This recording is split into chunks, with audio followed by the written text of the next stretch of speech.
Okay. Good afternoon, folks. Welcome to the Planning and Land Use Management Committee. It's Tuesday, March 26th.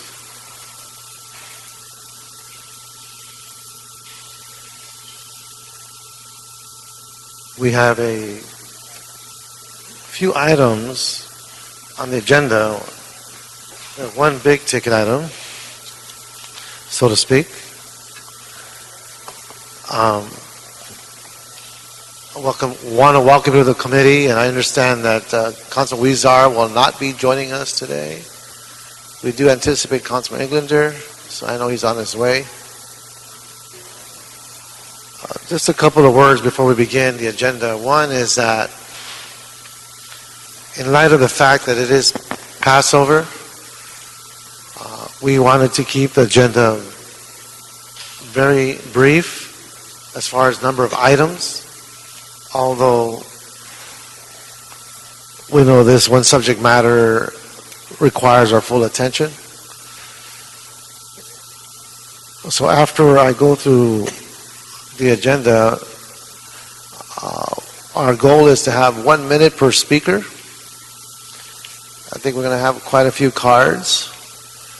If we could get as close to 4:30, 5 o'clock to conclude, I think we'll give most folks a chance to get back home and observe the importance of this day.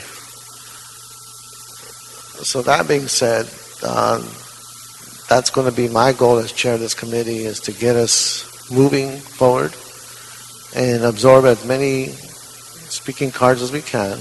But we do want to restrict it to 1 minute per person. So if you have very eloquent, I should say, letters, try to get to your point as soon as you can before you run out of that 1 minute. Now, I do hear a lot of conversations that are going on right now. If you would just please take your conversations outside. The acoustics in this room are not the best. So to be able to actually understand what a person is saying is rather difficult. So I appreciate your cooperation. Thank you, Councilman Englander. What we could do is, if we could move item 2 and continue that to Plum on April 2nd and Council April 10th. And that's an affirmative, so we'll do that.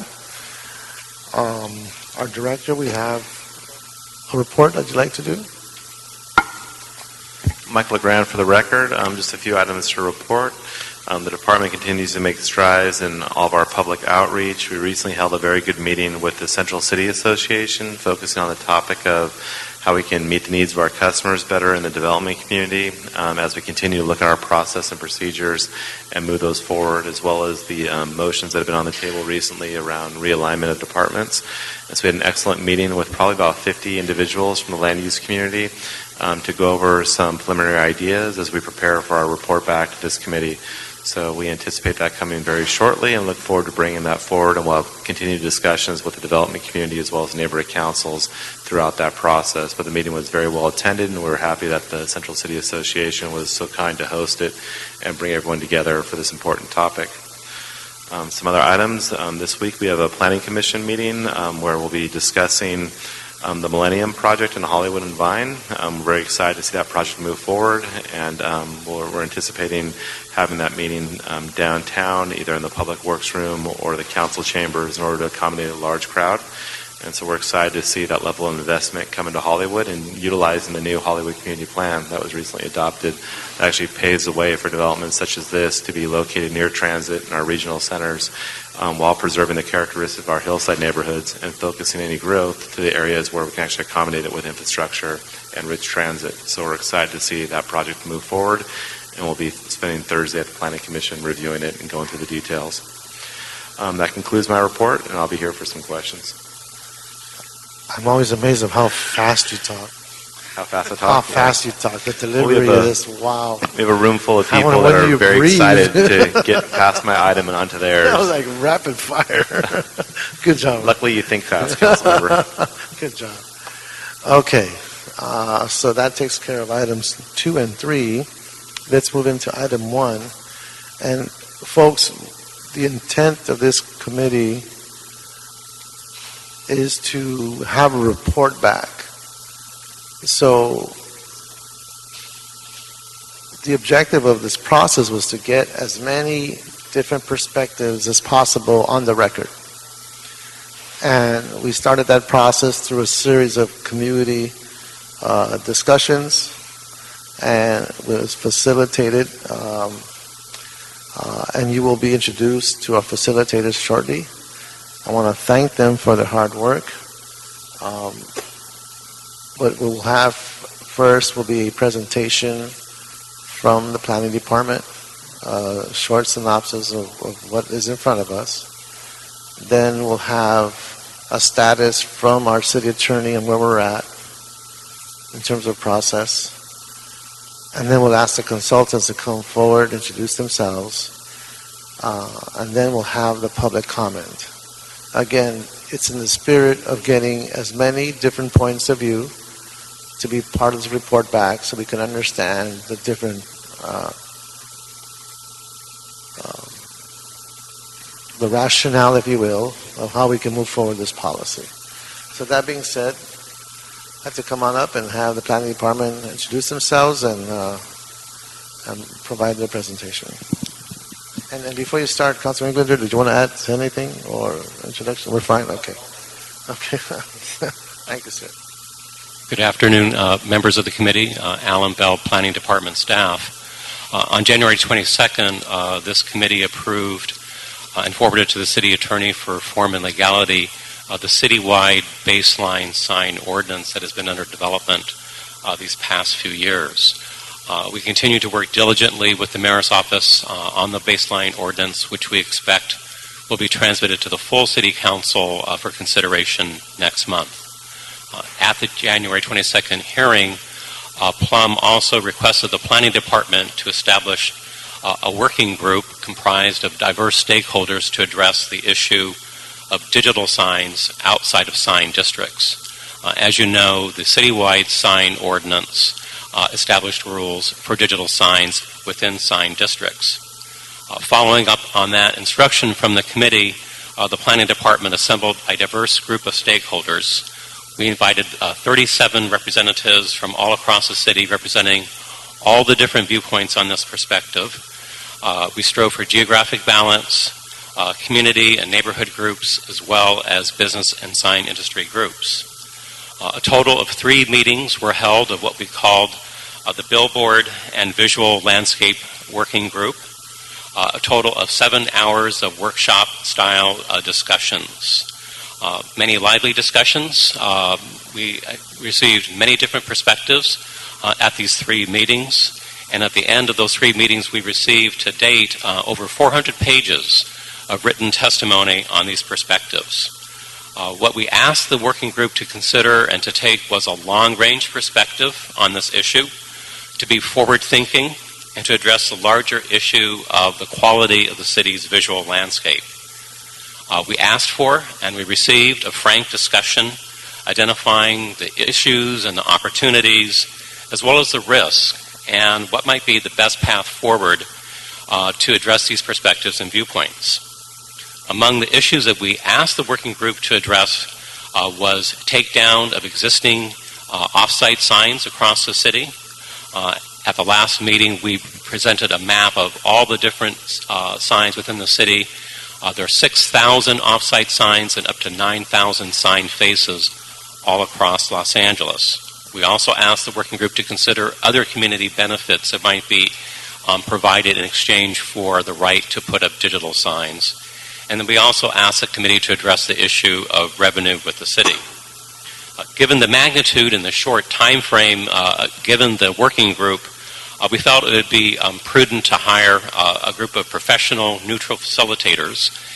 We are very grateful to the CAO and to the mayor's office for providing the funding for facilitators.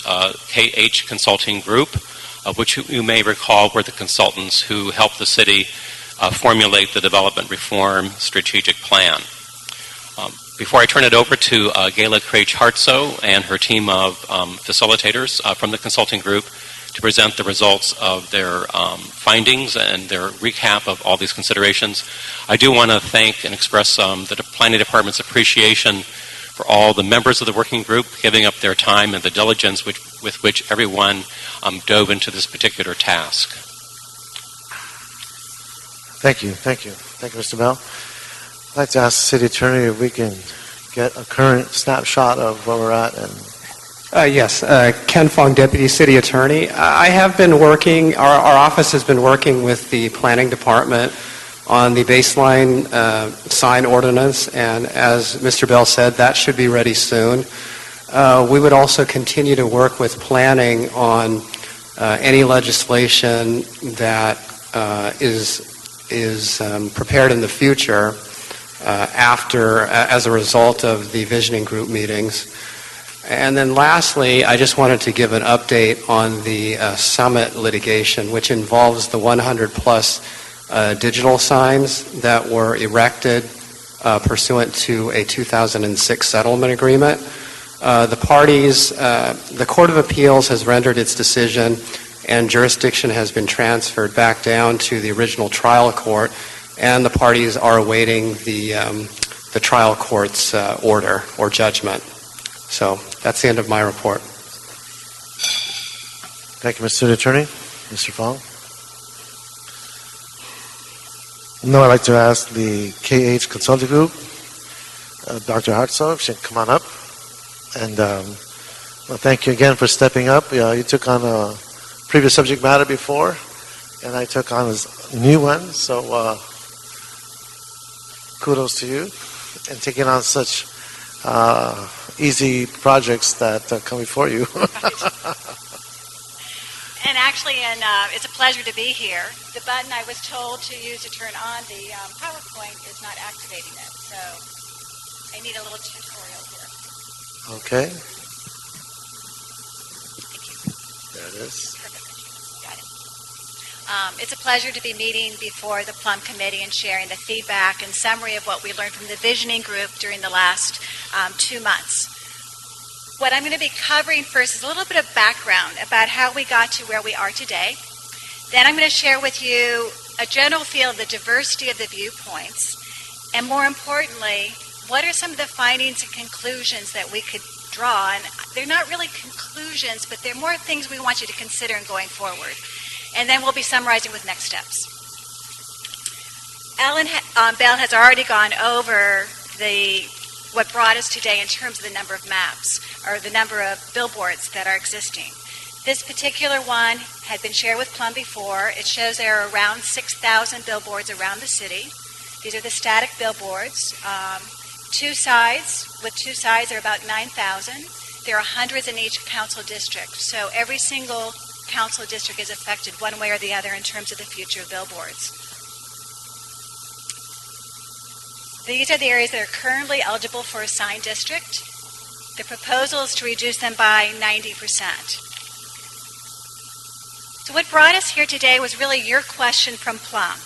What should be the city's policy for digital billboards outside of sign districts going forward in the future? There were 3 main goals that Mr. Bell outlined: sign reduction, community benefits, and revenue sharing. And as he already pointed out, the visioning group was to represent a cross-section of different ideas, and we wanted all perspectives to be considered. Now, the timeline was very quick. We essentially were brought in February. The meetings occurred between February 23rd and March 7th. The first meeting was used to define the issues and the possibilities. The second meeting, we actually explored 10 specific topics that had been identified in the first meeting. And then the third meeting, we reviewed what kind of summary we had heard across the ideas that we'd be sharing with you all today. What we will be doing with you today is basically sharing with you what we heard, what seemed to be some of the areas that we felt that if you consider it, you'll have a greater probability of success going forward. Now, I would like to take the 37 Vision Group invitees, and we were initially sort of told, look at them from 3 big perspectives. One, obviously, is the city itself, the government. The other one was the community, and the third was the business. But within each of those sectors, there are other viewpoints. In the PowerPoint, we actually have a list of the 37 representatives. And it reflects the diversity of LA in terms of single neighborhood areas, to commercial areas, to law firms, to the billboard companies themselves. The participation rates were very high. We had between 33 and 34 of the vision group members sign in for each meeting. We had between 10 to 26 people attending who were observers, and we had approximately 10 people from city government who also were there. The city government representatives included people not only from the district offices 1 and 2, but the office of the mayor, the CLA, city planning, and city attorney. Their role, however, was primarily one of just observers. The discussions were among the community and the business representatives. Now, in all candor, it would be unfair for me to say this was an easy process. We were brought in to be neutral. We were brought in to ensure participation, to encourage all the viewpoints, and to also try very hard not to be stymied by what has happened in the past or the current differences and conflicts. As part of my candor, though, the first meeting when we walked in, there had been a letter filed by Clear Channel Outdoor stating their intent to file a claim for $100 million if the city were going to enforce the court ruling for it to dismantle its digital signs. Needless to say, that did create a challenge for us to overcome initially. There were some people who felt that it was very combative, that it increased their skepticism if anything positive could happen. We forged ahead.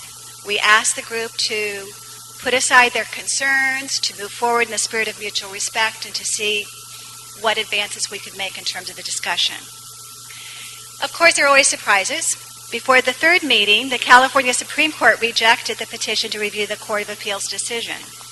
And as a result, many of the visioning group members viewed the court ruling as the city's opportunity for a clean slate in terms of visioning LA's visual landscape and developing new and fair digital billboard practices and policies.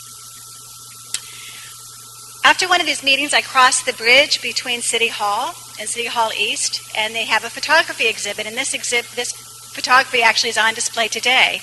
And it was taken back in the 1960s, and it's called The Big Itch. And it just happened to be a day when a billboard cleaner was cleaning this particular billboard about a man who was upset about what he paid, I believe, for insurance policies. But to me, it visually depicts the kind of irritation and the tension that was being expressed among the different stakeholder groups. They do have a history of antagonistic relationships. Many of them have sued each other. Many of them have been in shouting matches opposite each other. There's been ongoing litigation, different priorities, different motivations, conflicting perspectives about what will make LA a better city, concern about this whole process being very rushed, and why is it happening so rapidly? We had open hostility, I have to admit, and in many ways had to sort of sit back and help calm emotions and feelings on these topics. And again, I will share with you, we had limited consensus on the visual landscape of LA going forward, but the hopeful thing is we did have good dialogue and we did have discussion, and I think we have some areas that will be useful for you in going forward. I mentioned the settlement agreement. This is a critical juncture for the City of LA on how they will handle the 103 existing digital billboards. There's a group who want to ban digital billboards outside of sign districts. It consists primarily of the community representatives and the companies currently with no digital billboards. This lists many of their concerns. One is the city should follow the court orders.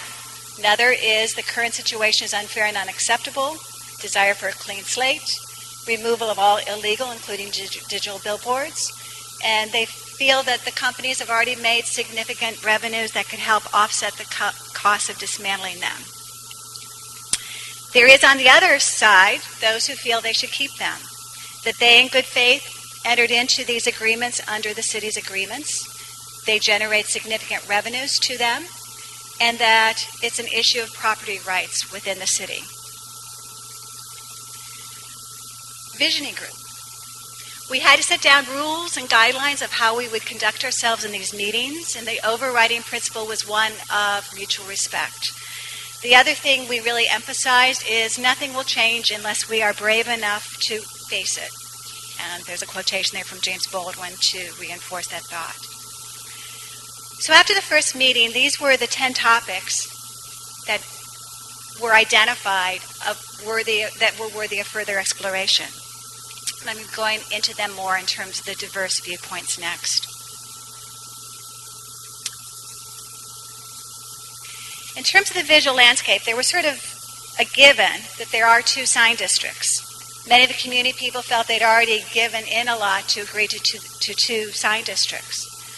The big question was what was going to happen in the other areas that were outside of these districts and in communities that would be eligible to become sign districts. And indeed, being LA, and LA being diverse, and LA liking to get into rambunctious conversations, the diverse geography and terrain lends itself to different viewpoints in terms of what should be done. The coastal areas and parklands people very much wanted to have protected.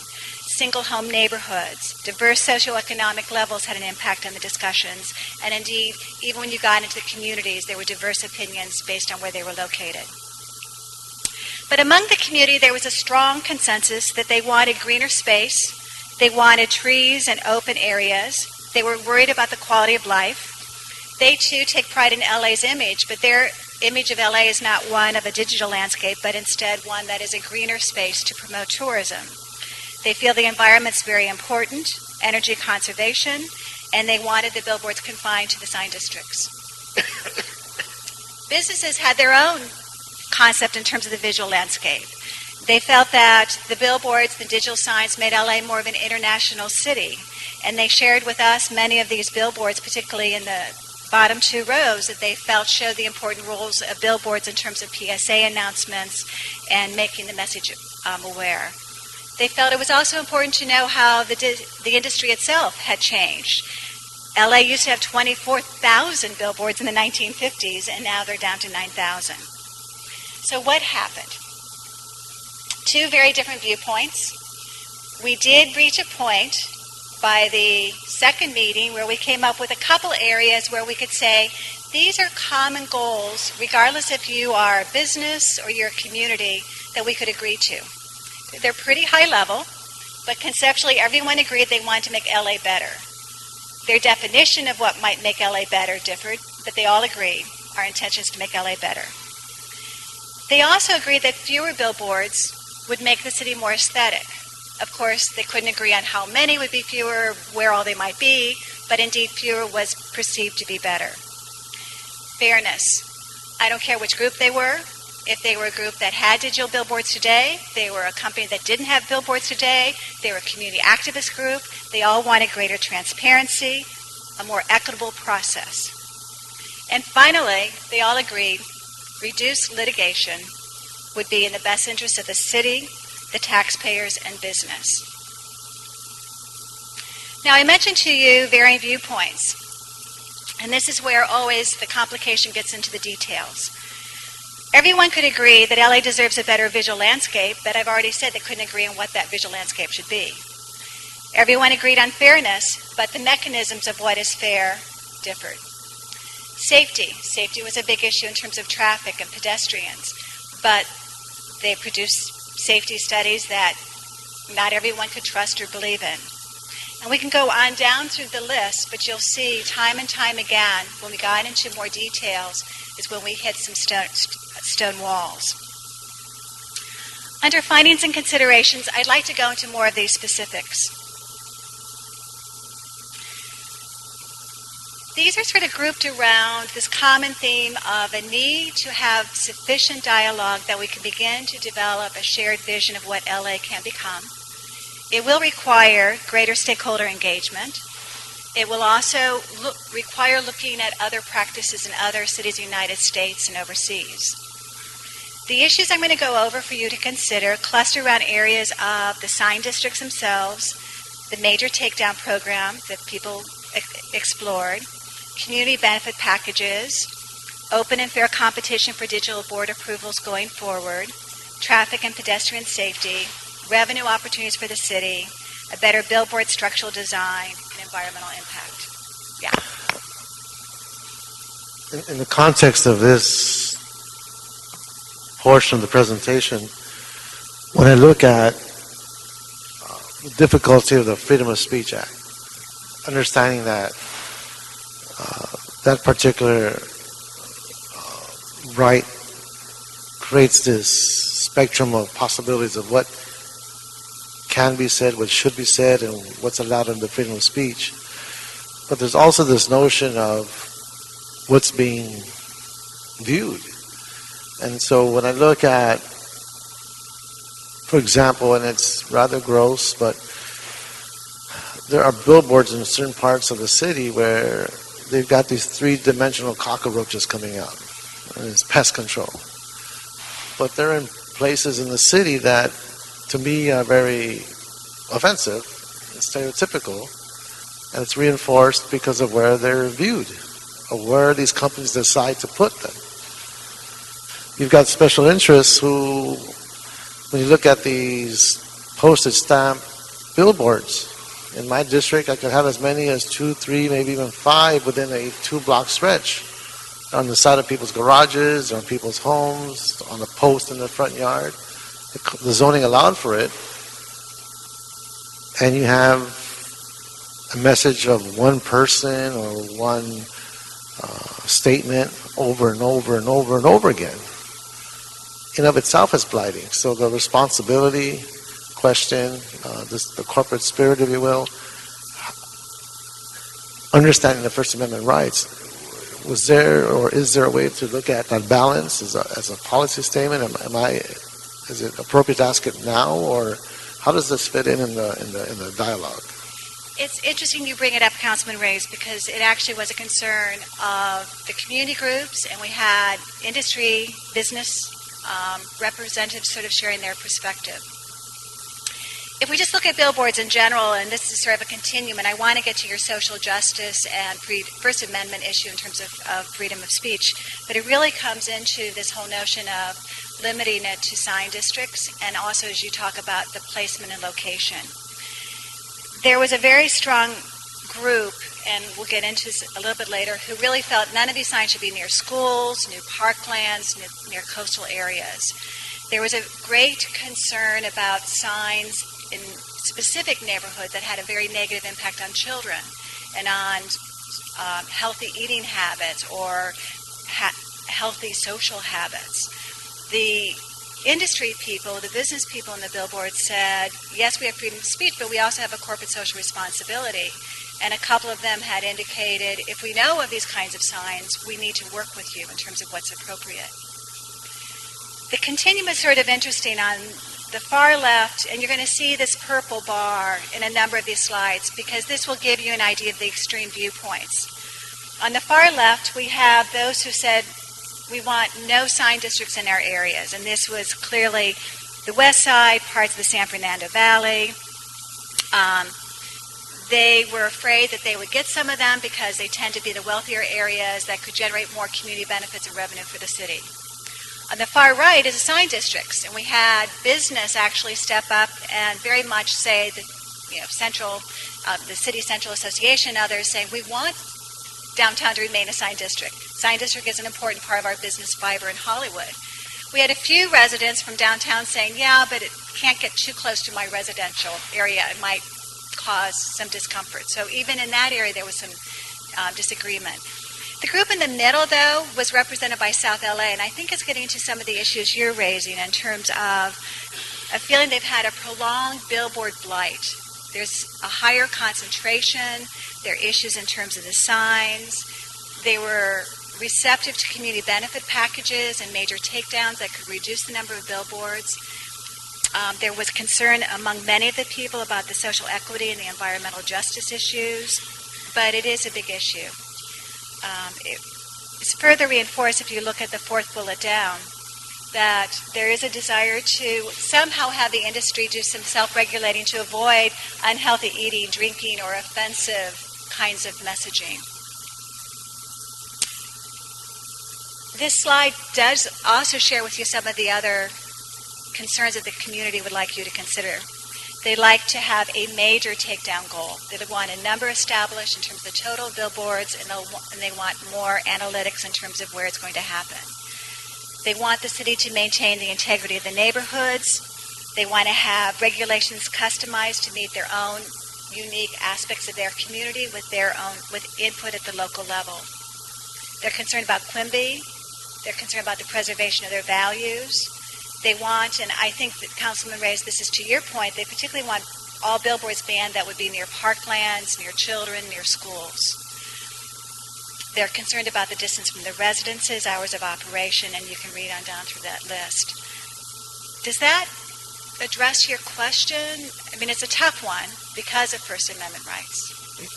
I understand. And yes, I just felt that we need to understand, how can I put this? It's not only the fact that it's taken away from the view shed, but it's also about how priorities are set for different parts of the city, and how the message is crafted, and how we reinforce, I think, the negative elements of our society in places that, it's quite frankly, we should have more common sense in how we treat our communities. So to me, that's important to address. But I hear you. We cannot talk about the content of the billboard, but in the context of this discussion, maybe there's a code of ethics, or there's some form of goals that are not restricting individual speech or freedom of speech, but to understand that there's a standard that we should be achieving as a society in how we improve our quality of life. And that's, I guess, maybe a direction we could take. But Well, and it ties into what companies are doing now in terms of corporate social responsibility, what they may need to do in order to be good citizens, to be good partners. You know, if they're going to be part of the community, how they can truly be an asset and a benefit, rather than, as you point out, one, reinforce the inappropriate or scary images. The other thing the community was concerned about was just the general aesthetics of the billboards.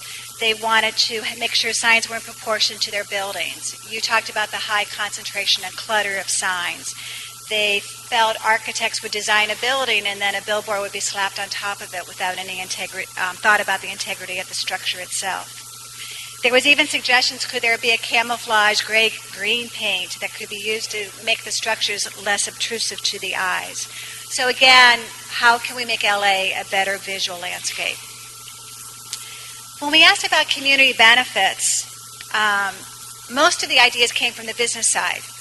To the businesses, the digital billboards had major advantages. They could have variable messages throughout the day. They could do them in different languages. They could increase access to smaller businesses. And on the right, you'll see many of the community benefit ideas they brainstormed. The community also weighed in on PSAs, and they said, we want to ensure not only that there are PSAs, but there's adequate frequency and visibility during prime hours and equitable access of different NGOs to use them. In terms of community benefit packages, there were some cautions that came from business members. They said that if digital billboards are limited to the sign districts alone, it may not accomplish the goal of a significant reduction in billboards overall. They also mentioned that without some kind of a program, it just wouldn't happen on its own, that there had to be a program that would encourage the sign reduction. So community benefit packages were also controversial once they had been brainstormed and conceptualized what they might be. On one end of the continuum, we had communities that said there is no community benefit that we could ever see derived from having these signs. They drive our real estate values down. They destroy the ambiance of our green communities, and that they are just not something we want at all. On the far right, there were some who did see this could help the city generate some revenue to deliver more services. It could help communities that had more negative impact over time to have some upgrade to their communities. There was the issue of those who also supported it in terms of property rights, and an increased level of revenues for small businesses was a big concern if there were fewer billboards. The community did say if there would be a community benefit package of any sort, they wanted to have input in terms of what it might be. They wanted it tailored to the local control. They wanted customized regulations.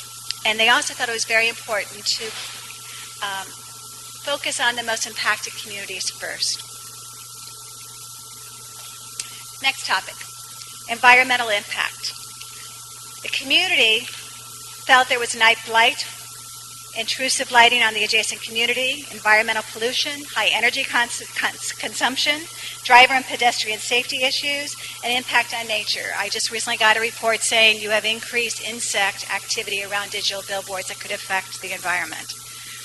On the business side, they say we are in compliance with the city's light ordinances, that in fact the ambient light is not skyward. It is less offensive than static billboards. If we do digital, they can change them remotely, the messages, without having trucks with gasoline that pollute the air to change the traditional vinyl billboards. That they are good citizens during brownouts. They are browned out just like everyone else, and that with reduced takedown, there would be a further reduction in energy. The business side really drove home the point of their presence is an economic engine to LA. That LA benefits from the billboard advertising in terms of tax revenue and jobs. Film and TV are major industries here. The use of the digital billboards in particular are very useful for them to make real-time announcements on recent movie awards, box office hits, other events happening. They also point out that it's important for real estate, for development, that some buildings, part of the justification is the additional revenue they generate in terms of the billboards being part of the building and part of the investment that they get. When we talked about takedown, they could see where it would hurt some and help others. They thought that small businesses and large businesses alone use the various billboards, but small billboards in particular tend to use a lot of the static billboards. I mentioned earlier, the business side admitted and agreed that reduced litigation would be in everyone's best interest, and it was shared with the community folks as well. Desire to protect the city, have more mediation arbitration clauses, indemnifying the city, and adopting strategies to avoid costly litigation going forward. So again, to me, this was a hopeful sign of trying to reach some level of harmony and discussion and exploration to make it less combative going forward. So I've talked a little bit about community, talked a little bit about the business. This is the thought about city government. The one area that had strong feeling is the need for enforcement. There are some that are skeptic that the city will never enforce to the level they would like. There are others that are very optimistic that we can have a city going forward with fewer billboards. The community wants all illegal billboards taken down, and they define those as the static and the digital boards that are outside of the sign districts. They also want greater enforcement in terms of the various aspects of existing digital boards in terms of brightness, distance from their neighbors. The billboard companies without the digital billboards also want to see the digital billboards removed as per the court ruling recently, and to again create a level playing field so you can really discuss what the visual landscape should be going forward. The other topic with city government we explored with them was revenue generating possibilities. On the right were some of the ideas for generating. Point of agreement, which I think you'll be happy to hear, is everyone did see that the city needed more revenue, and that this could be potentially a means of generating the revenue. The word of caution they raised was that the city might end up making money off of billboards in such a way that it might encourage you to have more of these signs than ideally that they would want for the landscape. So they offer that word of caution going forward. So the revenue-generating viewpoints also cover the spectrum. On the far left, the affected community felt that the revenues generated should be in their community. On the far right were those who felt there should be some kind of allocation across the city and not just in the areas with the digitals. So one of the challenges going forward is figuring out what would be the revenue sharing allocation for any new revenues that the city might render. And again, we've reached no point of agreement. All we have done is define that as an area that the city will have to wrestle with. What also came up was staffing issues and the need that the city planning department needs to do more careful digital billboard planning. They need to do an analysis of the existing billboards. They need to come up with digital billboard specifications. They need to link it to zoning code reform. They need to explore if any government-owned facilities might be viable locations for digital billboards. They need to develop, implement, and monitor an ordinance, and they need to look at how do you renew and establish permits going forward. Given that, there's a suggestion that there be a DCP billboard and sign unit to make this kind of process happen. You might be surprised the topic of fairness came up. We were in the middle, obviously, of a lot of litigation that was going on, and regardless of whom we talked to, there was strong feeling that the process has been unfair. Unfair for different reasons in the past, but nevertheless unfair. The community felt it's been a rushed decision-making process. They weren't engaged. The process wasn't clear in the past. Some voices they felt were listened to more than others, and the city needs to abide by the legal court rulings. The other businesses that do not have existing digital billboards also agreed it was rushed, that not all sides were engaged. It was not a level playing field. The process was unclear.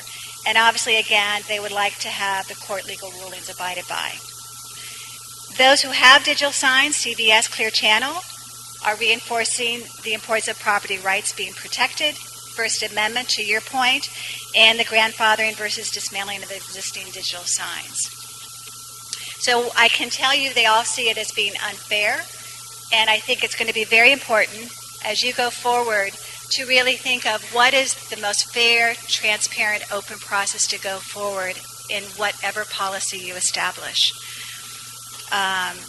To abide by the court rulings, to approach a clean slate, to protect against predatory litigation, to clearly establish the rules of how the future digital signs will be approved, having clear conversion criteria of the static to digital, and to give it enough time that people feel that they've had adequate opportunity for their ideas to be heard. Other topic I mentioned was safety. And we had a number of groups who brought in different safety studies. Unfortunately, most of the safety studies are on-site signs, not on digital signs. They need to be looked at in terms of, are they really relevant to LA? They need to be looked at experiences that actually happen pre and post the installation of a digital sign. And there was encouragement among a couple of the visioning group members that the city should look at their own data from LADOT, LAPD, work with Caltrans and Metro, and really try to understand what's the implications from a safety perspective for traffic and for pedestrians. But isn't that an element that needs to be added within the analysis and how the state has restrictions along highways and the notion of compatibility and or overlap? Yeah, they should be looking at that, and you should be also looking at the implications in terms of how traffic moves here in LA. The visual landscape. So I told you everybody agrees that they have the best interest of LA in the future. They talk about very different kinds of visions of what that future will be. The community would like to see no billboards or fewer billboards, increased green canopies, the maintenance of the neighborhood settings, protected coastal zones, parks, and scenic areas. Businesses see that we're an international city and very much see digital media and technology as integral to our modern and vibrant city. They value LA as an international city, and they want to improve and expand on the city's services by having more community benefits and investment in terms of various areas such as public safety.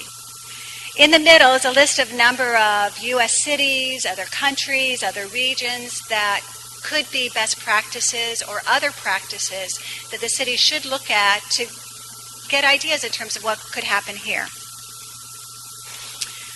Department of City Planning started to do some initial research in this area and would help you to come up with any new policy. So to wrap up, next steps. This was a complex assignment. In fact, many people didn't think we'd come out alive when we first walked into the initial meetings. The problem definition itself requires many points of views. There's no single definition of the problem. The right answers are not clearly available. There's a lot of political resolution that's happened in the past. There's no best solution, only looking at different options and making your best professional judgment. The biggest risk, which many people are concerned about, is that nothing will happen, that the city will drag its feet, it will become a long, prolonged process, and it will just continue on as it has. It is a topic that was very emotionally charged. We had people who stated opinions that others set as facts, and others who stated facts as opinions, and everyone sort of would jump on top of each other. It will really boil down to a point where you need to listen to the different viewpoints, the different opinions, and you as leaders are going to have to make a well-informed decision, knowing that you probably are going to alienate a couple of people along the way. You'll have to make what's the toughest call in terms of what you see is in the best interest of the city going forward, while balancing our environment, our societal issues, and our economy. And those are just some of the visual landscapes that I had in mind. There's an opportunity, though, today and going forward to really plan for the desired visual landscape, or at least a less cluttered one.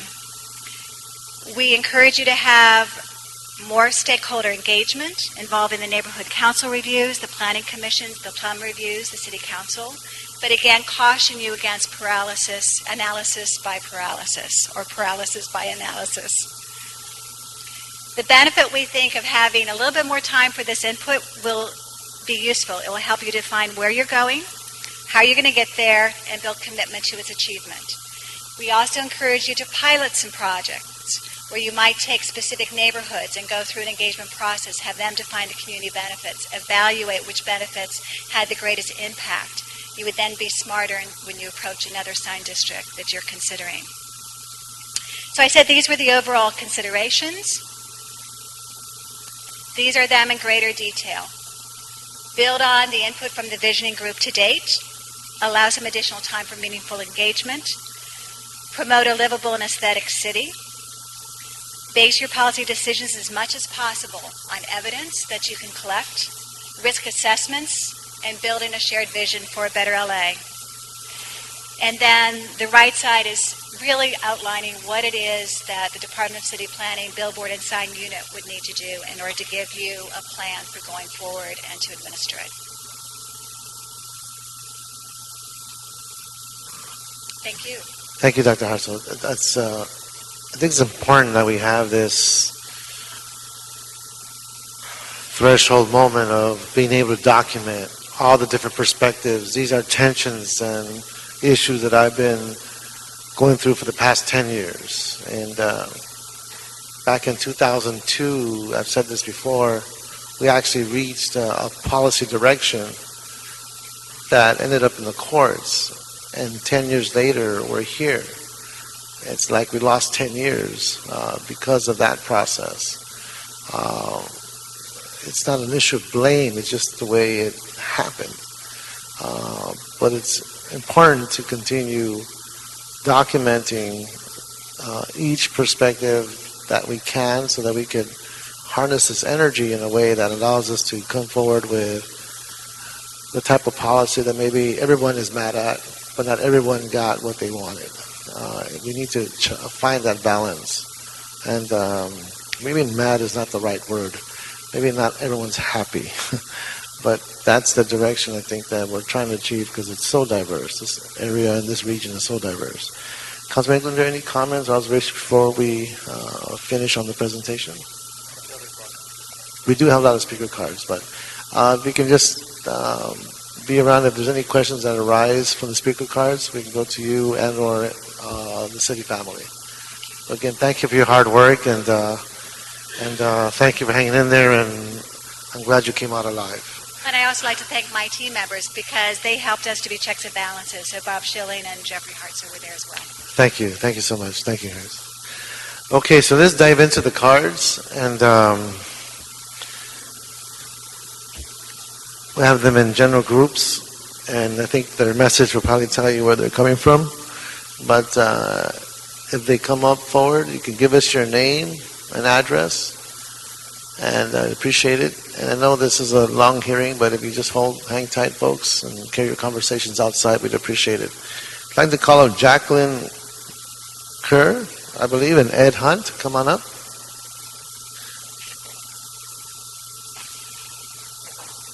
Jacqueline Kerr, the Greater Griffith Park Neighborhood Council.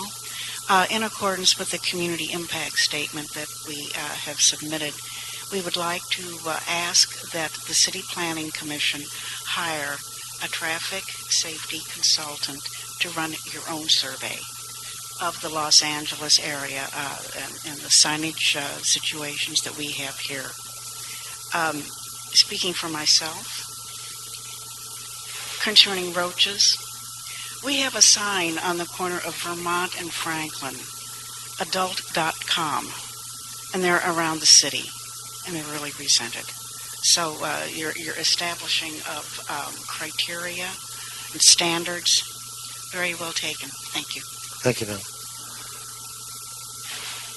Good afternoon, sir.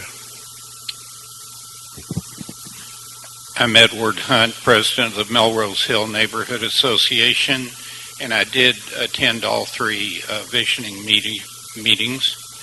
And I believe we should start by removing all of the illegal billboards, including the digital billboards that are outside of sign districts.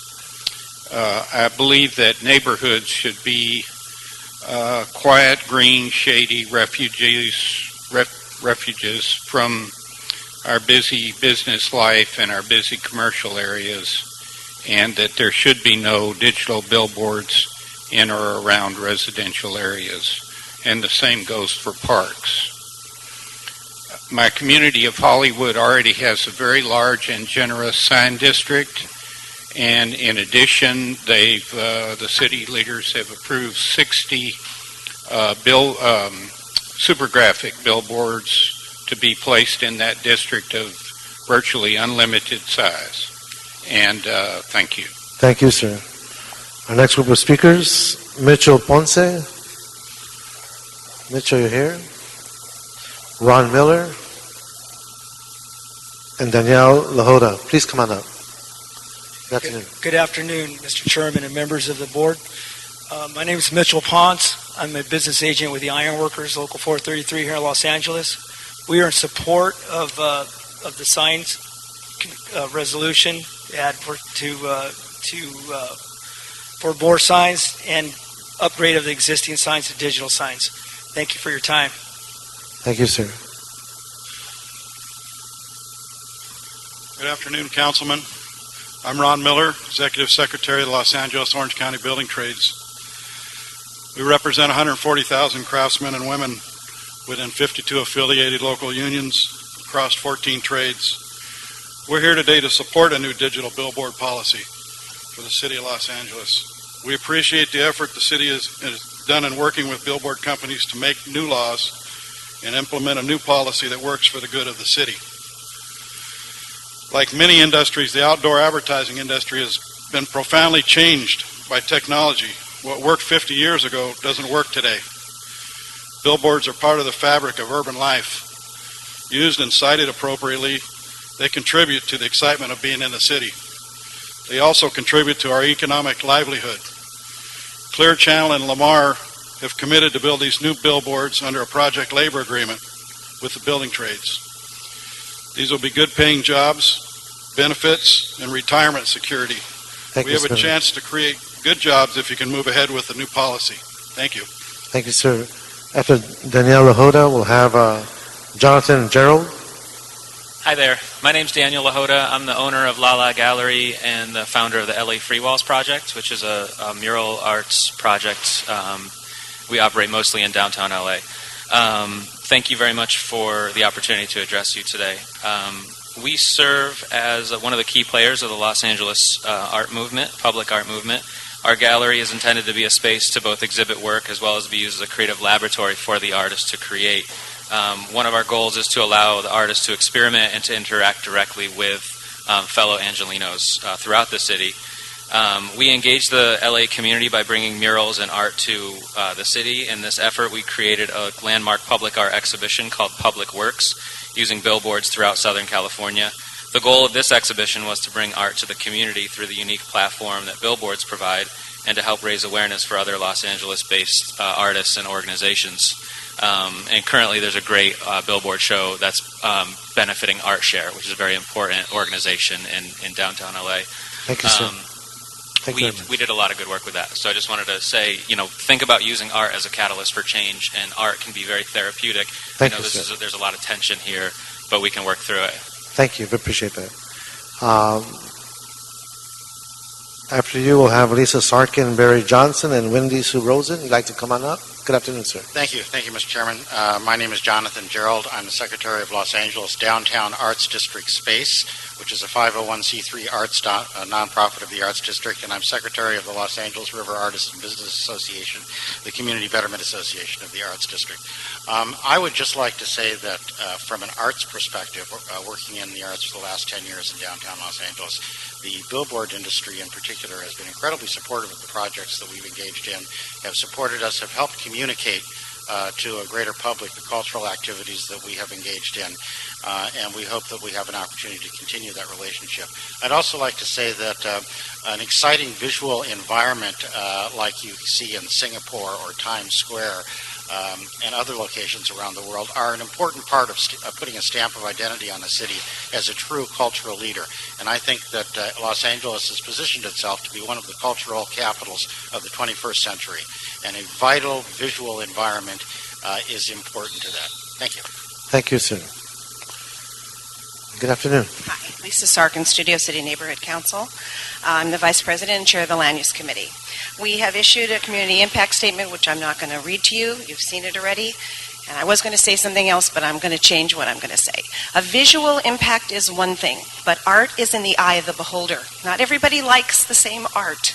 Not everybody wants these lights flashing in their bedroom windows or in their backyards or any place else along their homes. For Studio and City in particular, there isn't a single home that isn't close to our 2 major streets, 3 major streets, Laurel Canyon, if you want to count Moore Park and Ventura Boulevard. There will be no way to protect the homes from the changing of these lights. The very first billboard that came to our attention was the one that said Barham and Cahuenga. That blue light on that Disney billboard, digital billboard, was so bright and is still so bright that you can see it across the 101 into the bedroom of the homes of the neighbors that complained about it 3 hillsides in. So that's something you must take into account. Thank you, Ms. Harkin. Barry Johnson. Barry Johnson here for the Studio City Residents Association. We believe that a baseline for any digital sign regulation should be as follows. 1, the existing digital billboards put up pursuant to the illegal settlement agreement with the city should be shut off and the digital faces removed. Traditional vinyl wraps could be used at these locations. 2, all billboards found by the city's inventory and inspection program to be lacking permits or out of compliance with their permits should be removed or brought into compliance. 3, any new digital signs should be confined to existing sign districts in Hollywood and downtown Los Angeles. And personally, I just want to say real quickly, I believe if there was ever a ballot measure in this city that voters with a one vote would overwhelmingly say no billboards in Los Angeles if you ever took a vote. I bet you'd get well over 75%. Thank you, sir.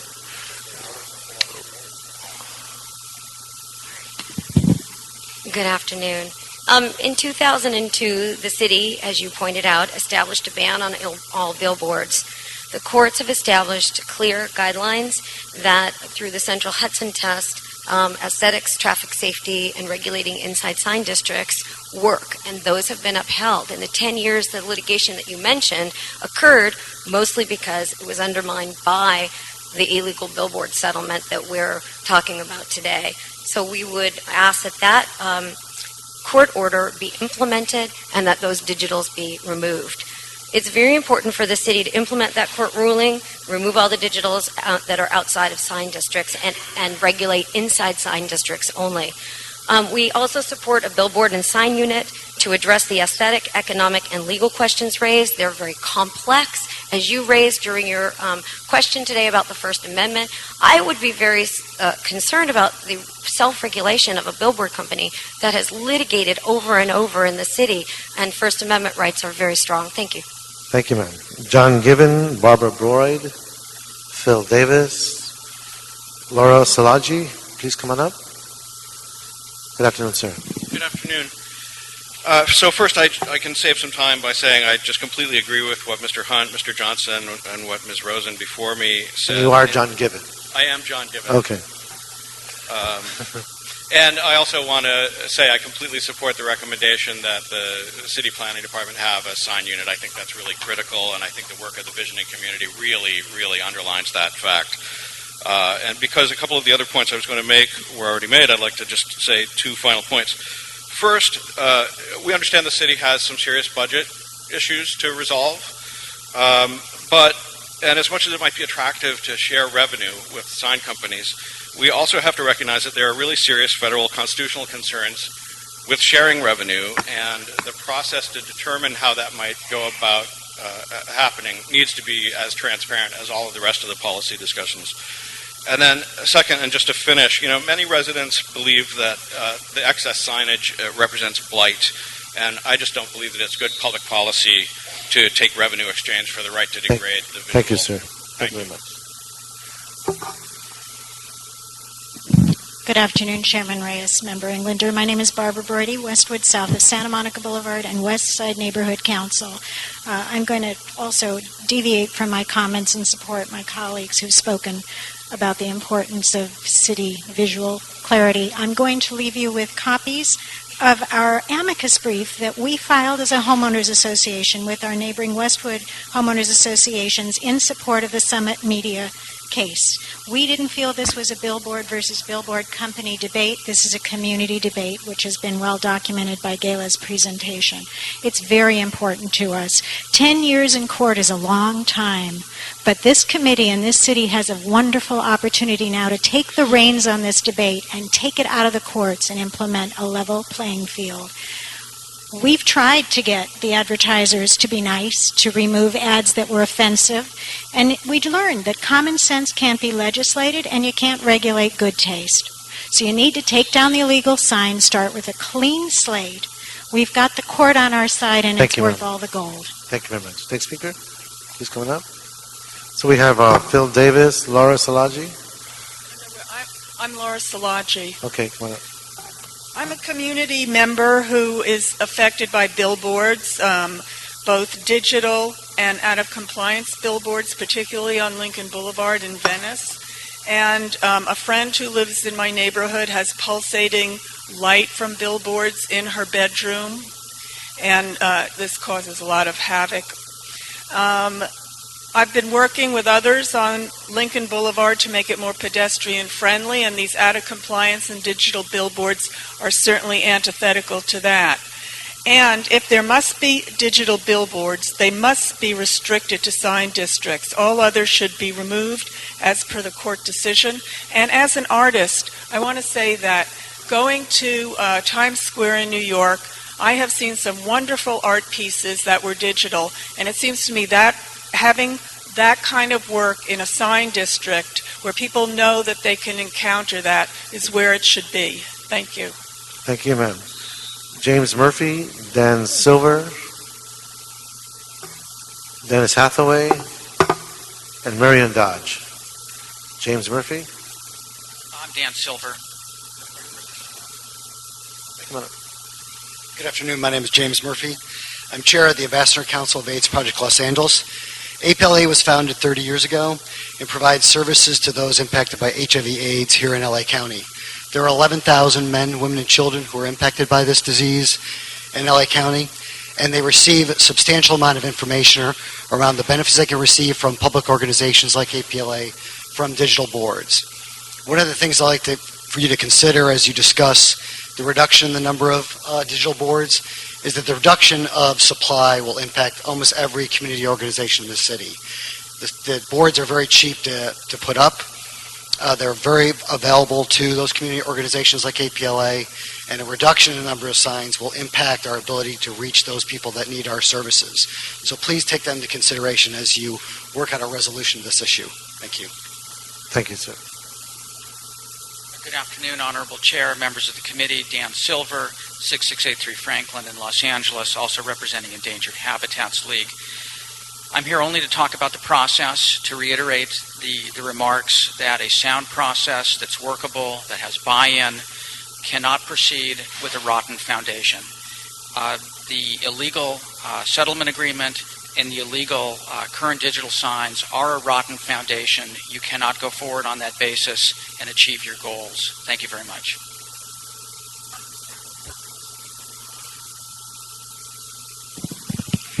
Good afternoon. I'm Dennis Hathaway. I'm president of the Coalition to Ban Billboard Blight.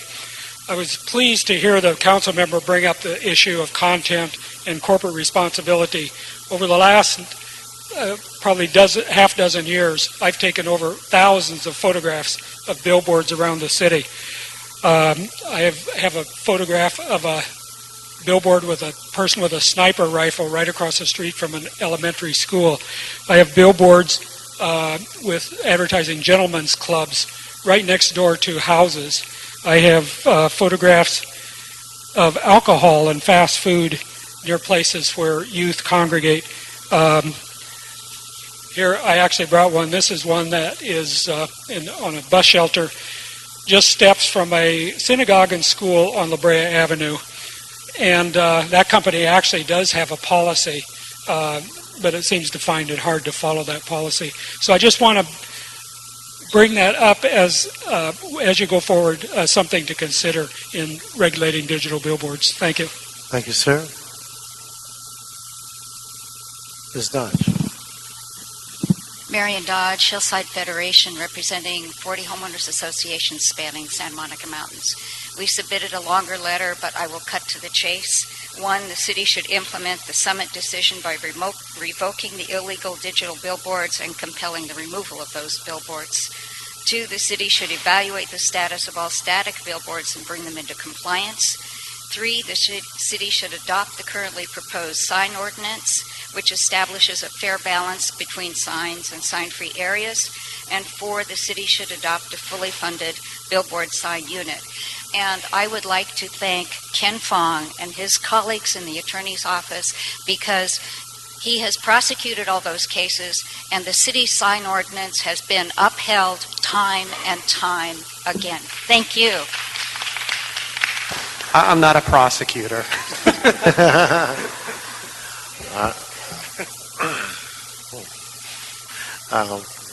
Maybe I shouldn't say anything about that.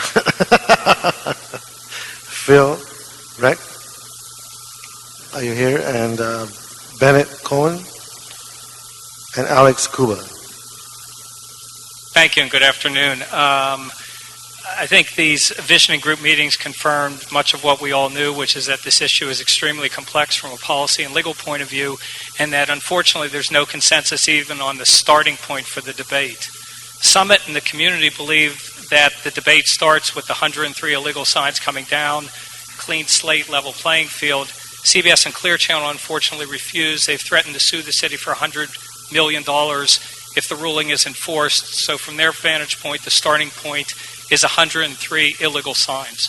The problem is that if you preserve 103 illegal signs, none of the city's goals can be accomplished. You cannot achieve fairness for the business community and for neighbors.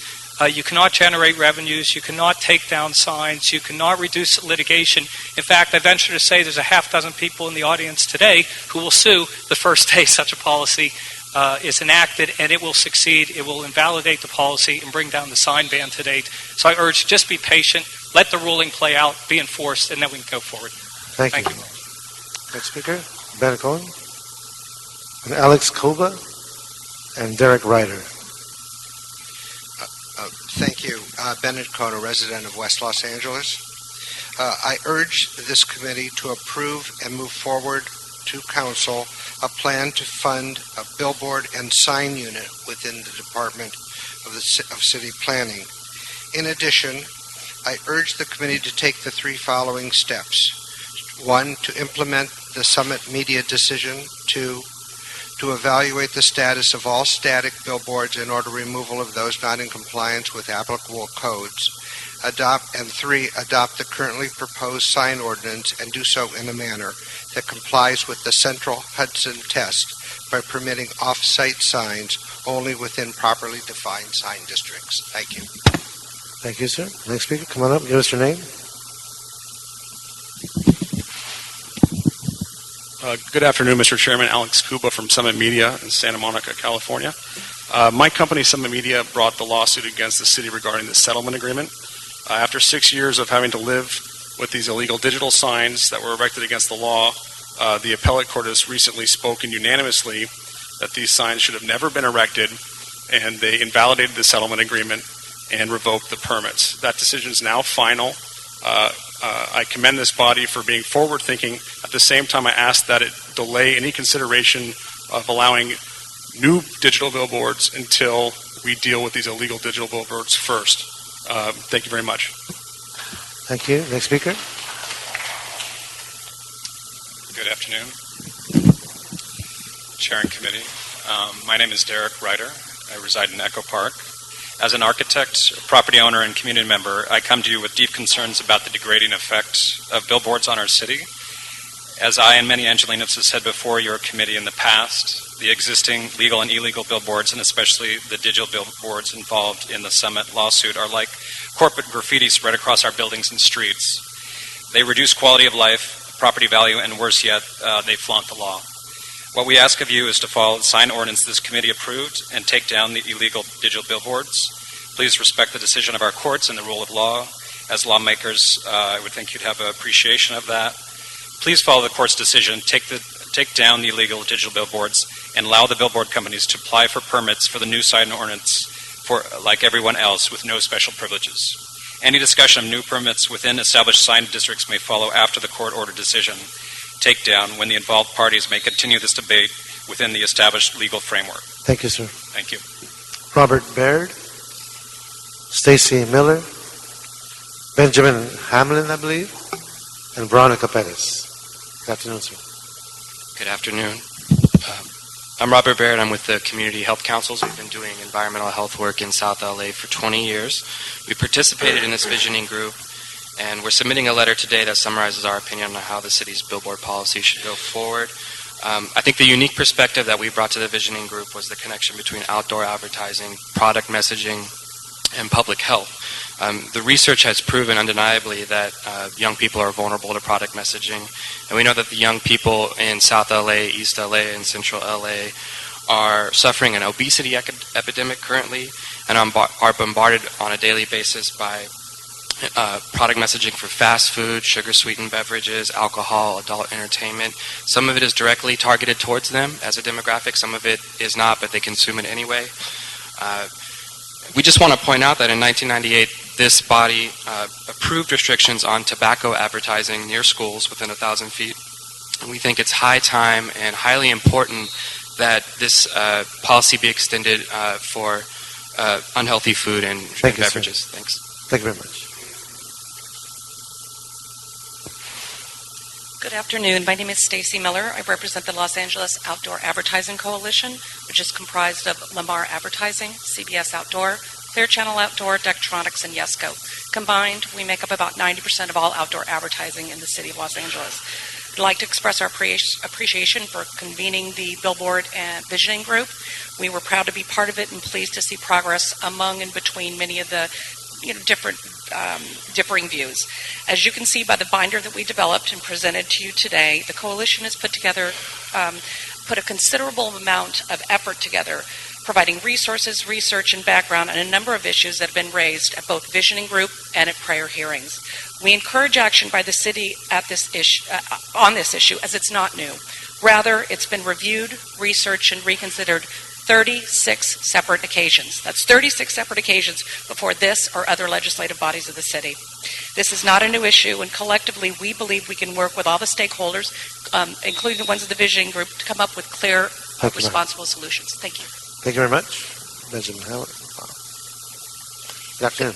Good afternoon, council members. Veronica Perez representing CBS Outdoor and also here on behalf of the Los Angeles Outdoor Advertising Coalition. The Visioning Group was formed to look forward and to discuss how digital signs can fit into this major international and diverse city. In looking forward, perspective is important because we often occupy only a very small portion of this very large city. We often lose sight of just how big LA really is. It is a big, sprawling city, as you know. It has 6,500 miles of streets, 527 miles of freeway, and it covers 503 square miles. In the 1950s, and not many people remember this, but in the 1950s there were approximately 24,000 sign structures in LA. And as you know, we have some pictures. The streets were lined with billboards in the 30s and in the 40s. Today, there are only 6,000 sign structures in the city. This is a 75% reduction in the landscape since the 50s, and upgrading traditional billboards will allow us to reduce that number even more. Thank you so much. Thank you. And I reviewed those pictures, and I thought it was interesting is that in place of the billboards, we now have homes and commercial buildings. So it's about progress as well. But I appreciate that statement. Next. Yes, it is. It is about progress. Benjamin Hanlon of Latham & Watkins on behalf of Clear Channel Outdoor and the Los Angeles Outdoor Advertising Coalition. Continuing with some history here, it was not until 1986 that the city's sign regulations even distinguished between off-site and on-site signs. Nevertheless, before that, the coalition's members, which represent over 95% of the off-site signs in the city, self-regulated by locating signs in commercial areas and along commercial corridors away from residences, and members of the coalition even have taken steps to adopt policies that restrict the advertisements that they will display on their signs. As noted, the number of hearings that the city has held on this indicate that the city is ready to move forward. However, for all the talk, there has not been enough action. The city banned new off-site signs in 2002, but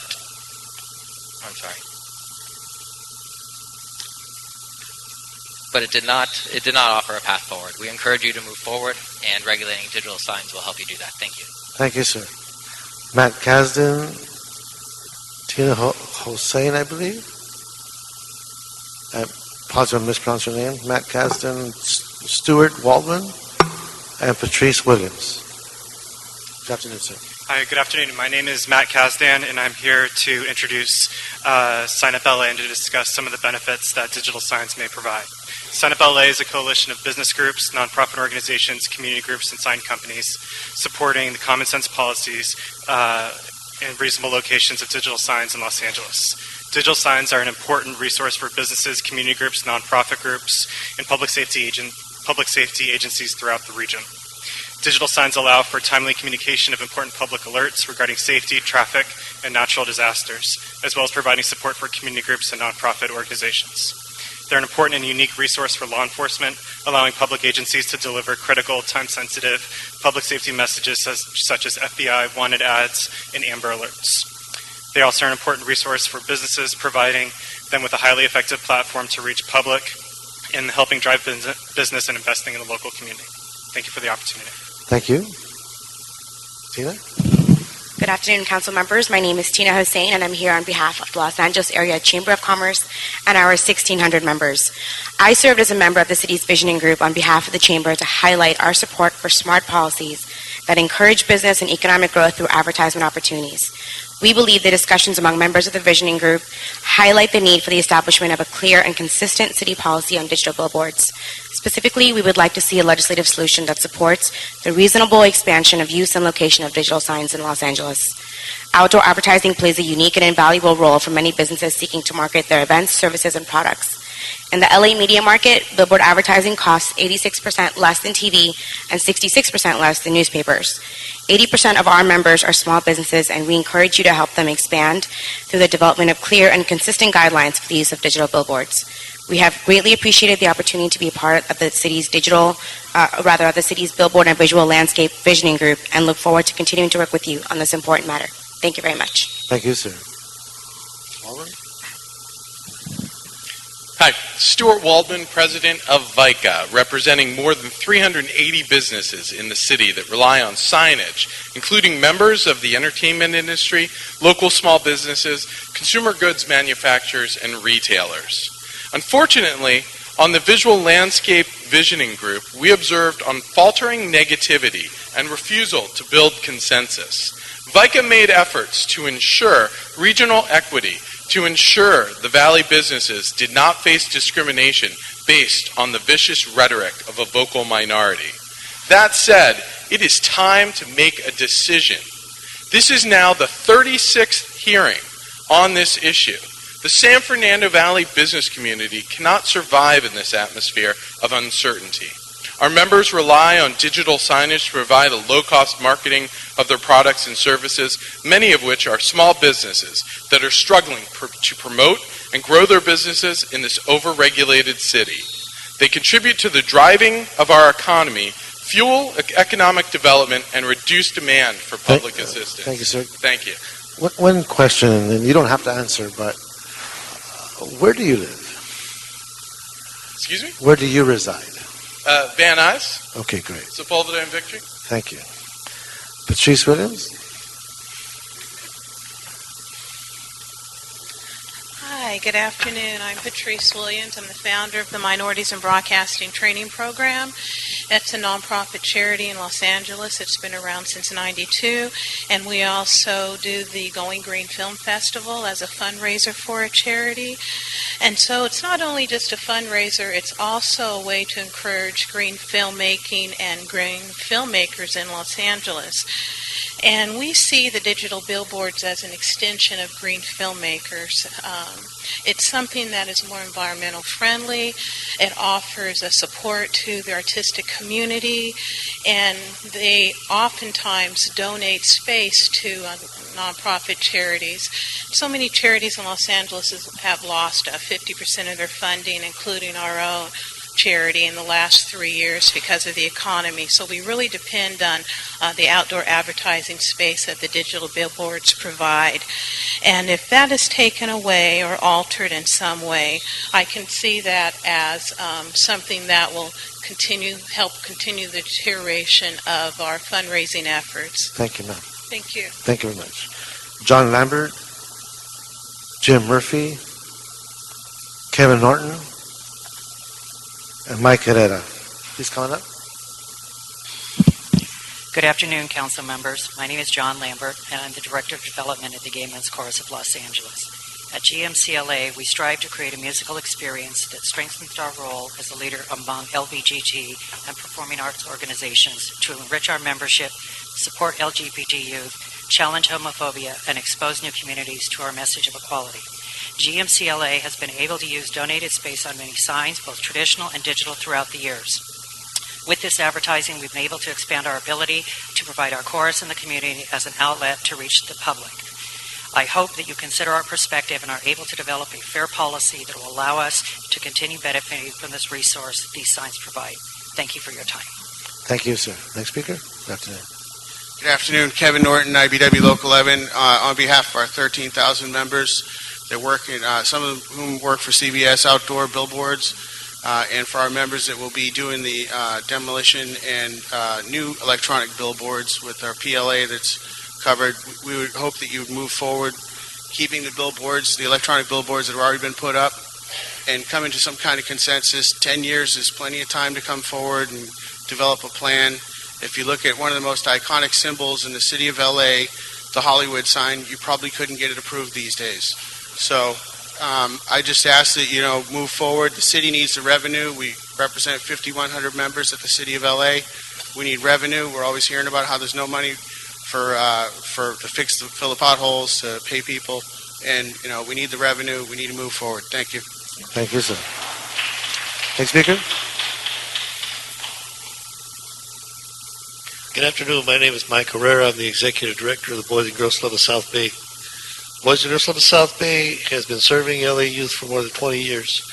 Each year we serve more than 4,900 youth in our communities, providing essential programs and activities they would not otherwise receive. We've had the benefit of using digital signs to promote our events. Earlier this year, we were able to honor our Youth of the Year by posting her and her award announcement on a traditional billboard. The signs allowed us to actively promote the positive works of our groups while honoring the very deserving woman. And just recently, we were able to use the electric signs to help us with our fundraiser, a 5K event that was very successful, and it would have been pretty hard for us to be successful without the use of this electronic billboard. I just want to say I support it. and I would really like you. It's a benefit for the nonprofit, and please consider that when you make your decision. Thank you very much. Thank you. Jim Murphy. Jim Murphy is here. Okay, we'll move on. Scott Slocken. Scott, come on up. Jonathan Gerald. And Tom Inman. Good afternoon, sir. Chairman Reyes, Councilman Englander, Scott Swankin, Los Angeles Community College trustee. I'm here today to discuss with you the critical issue of public safety, education, and community benefit. I'm here today to talk to you about how digital signs help law enforcement catch criminals.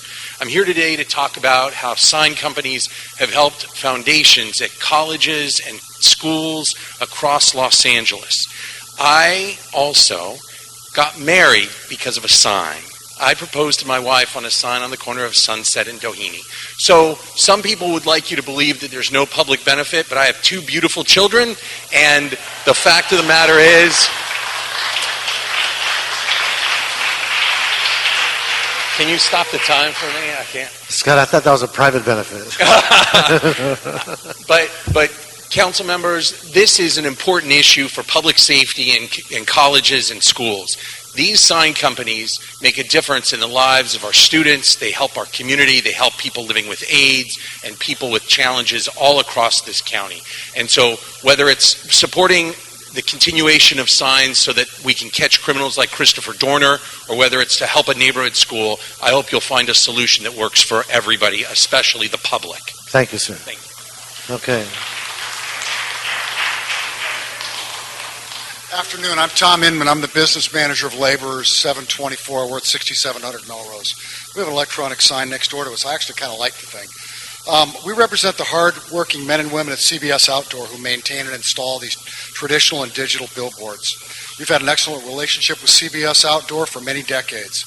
We believe digital billboards are the wave of the future in advertising. They're responsive and dynamic. These billboards support good union jobs at CBS Outdoor. We also represent a large number of people at the movie studios who work as laborers on TV and film. And these signs help support the movie studios and advertising, help generate revenue for these people. I just wanted to thank you for the opportunity to speak. Thank you, sir. Jonathan Gerald, are you here? Kim Goldman?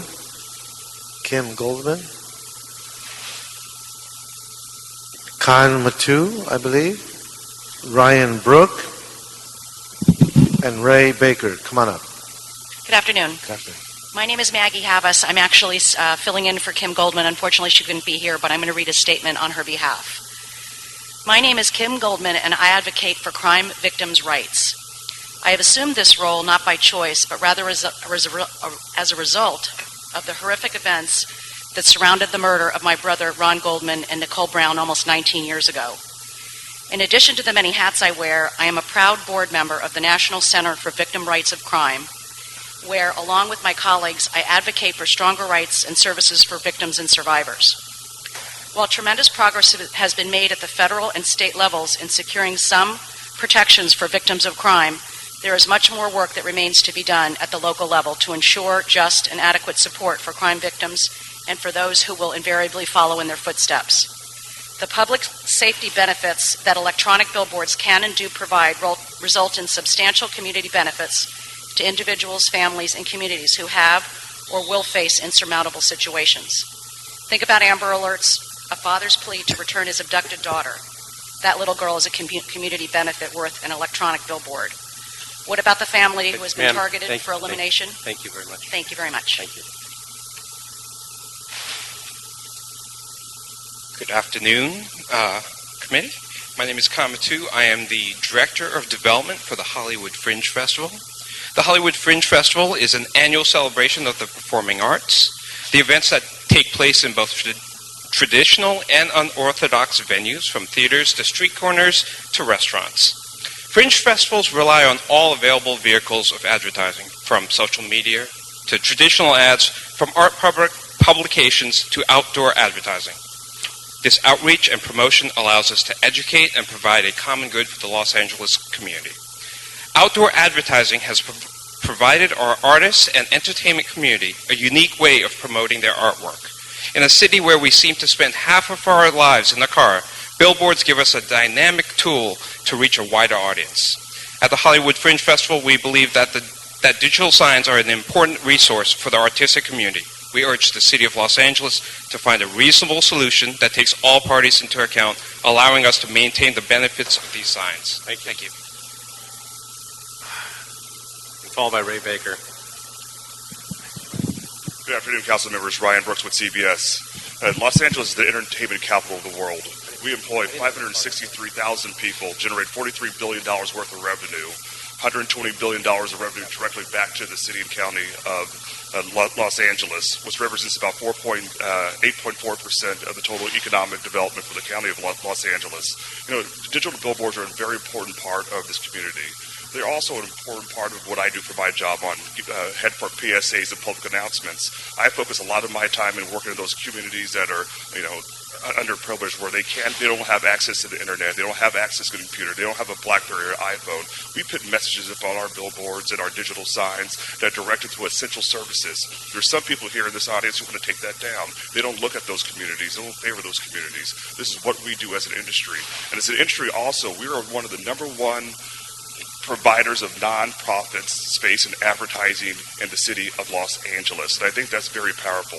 And we're asking you to preserve that, not take it away, and to pass it an ordinance as soon as possible. Thank you very much. Can I have your name again? Your name, sir? Your name, please? Ryan Brooks. Okay, thank CBS. you. Okay. We have Lane Lawson. I'm Ray Baker. Ray Baker. Then we'll have Lane Lawson, Mitch Chemers, and Mrs.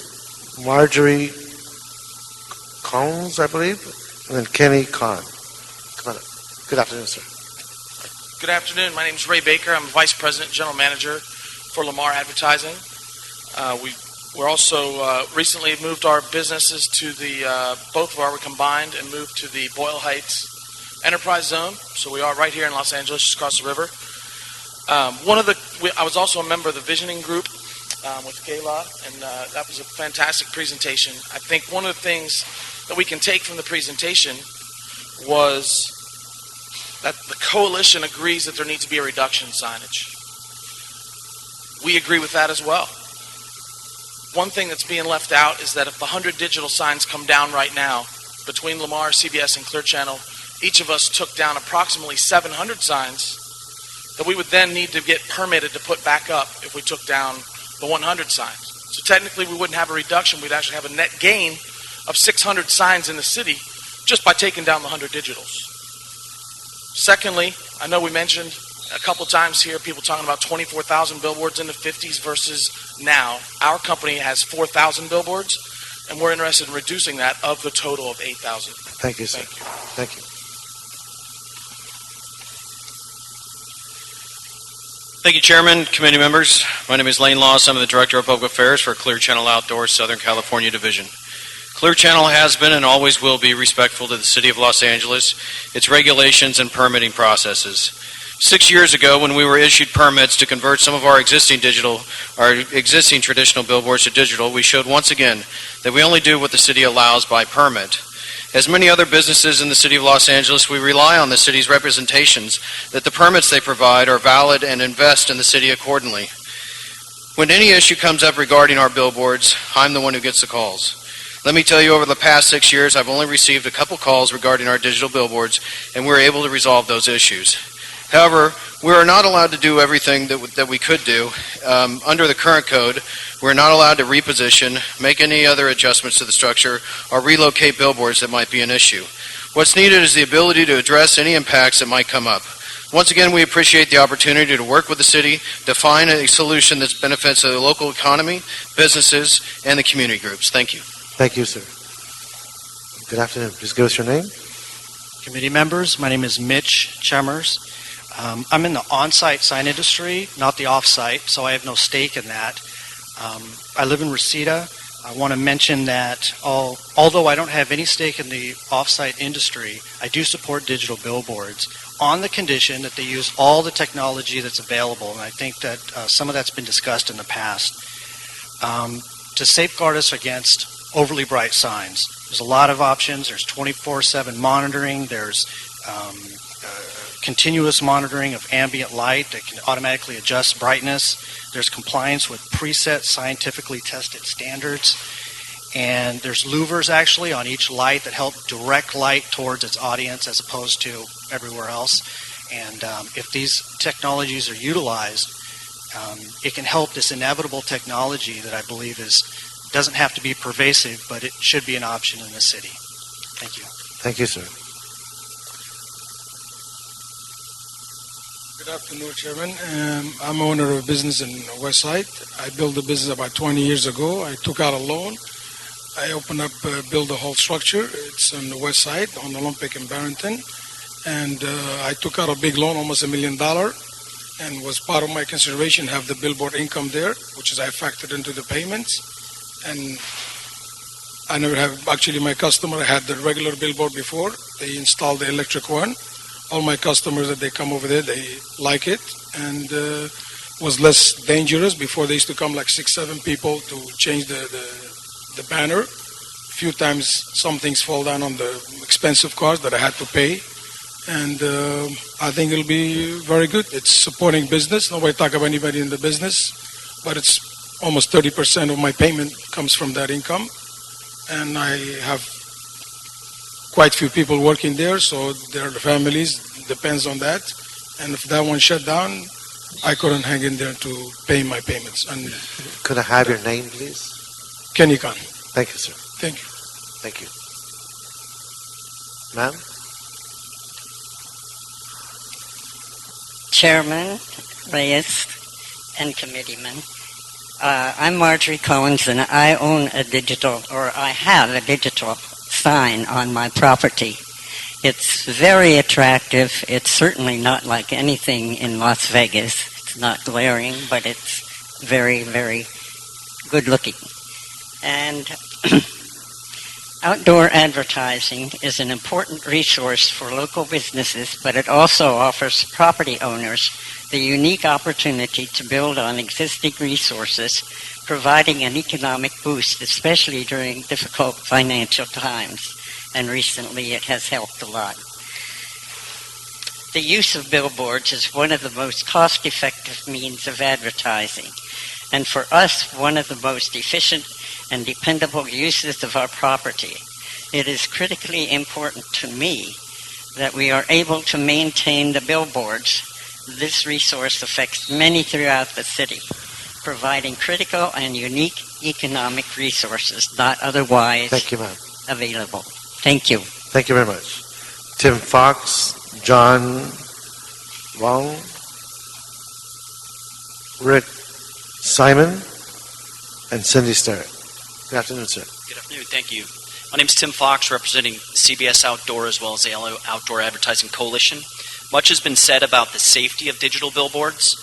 Numerous studies have found that digital billboards with static images like the ones in the city of Los Angeles today do not cause an increase in traffic accidents. Further, we are not aware of any studies showing a conclusive link between an increase in traffic accidents and digital signs. The Federal Highway Administration has looked at this issue a number of times and has concluded that digital billboards are acceptable for off-site sign usage. The FHWA recommends that these signs be regulated to ensure that the change rates are appropriate. Some of those advocating for a ban on digital signs cite a 2009 study by Mr. Jerry Wachtel. If you read that study, you will see that it has no application here because it focused on on-site signs with full motion videos, scrolling text, and rapid flashing. The off-site digital signs in the city of Los Angeles are static. They have no moving pictures, and the still images change only once every 8 seconds, so there is no flashing. Thank you. Thank you. Good afternoon. Good afternoon, Chairman Reyes, Councilman Englander. My name is John Dong, and I'm with Clear Channel Outdoor. As you know, the city of Los Angeles has already determined that the digital signs is a good tool for business and is encouraged by the city. Digital signs are currently permitted throughout the city, including the Galen Center, LA Live, Hollywood, and along the 10 and 110 freeways, as well as many surface streets. The city itself has spoken in favor of digital signs as part of Farmersville Development Plan. You've also approved other recent landmark projects that embrace digital signage. In permitting on-site and off-site digital signs, the city has developed a number of regulations in the current proposed consensus ordinance. This includes illumination standards, refresh rates, sign takedown requirement, and other community benefits for off-site signs in sign districts. These same standards can be applied to off-site signs, digital signs, outside of sign districts. We appreciate the work that has been done by this committee, and we believe that the city is in position to move forward with input from all stakeholders to put forth a comprehensive legislation on digital signs that benefit residents, property owners, advertisers, and local businesses, all of whom call Los Angeles home. Thank you for your time. Thank you, sir. Next speaker. Good afternoon. Richard Simon of Kendall, Brill, and Klieger on behalf of CBS Outdoor. As the city charts a course forward, we can look for ideas to the 450 cities and 43 states that have found ways to regulate off-site signs to achieve public benefits. The coalition has provided some of the information on this. Many of the folks in the visioning process identified overall sign reduction as an important community and aesthetic benefit. This can be hard, however, because the vast majority of the signs in the city have been here for decades and are legally entitled to remain unless the government pays compensation. Offering digital opportunities is a great way to accomplish dramatic voluntary reductions without any public expenditure. Also, effective enforcement is another path to reduction, but because the city has such poor records, it wastes huge resources on misbegotten proceedings against lawful signs.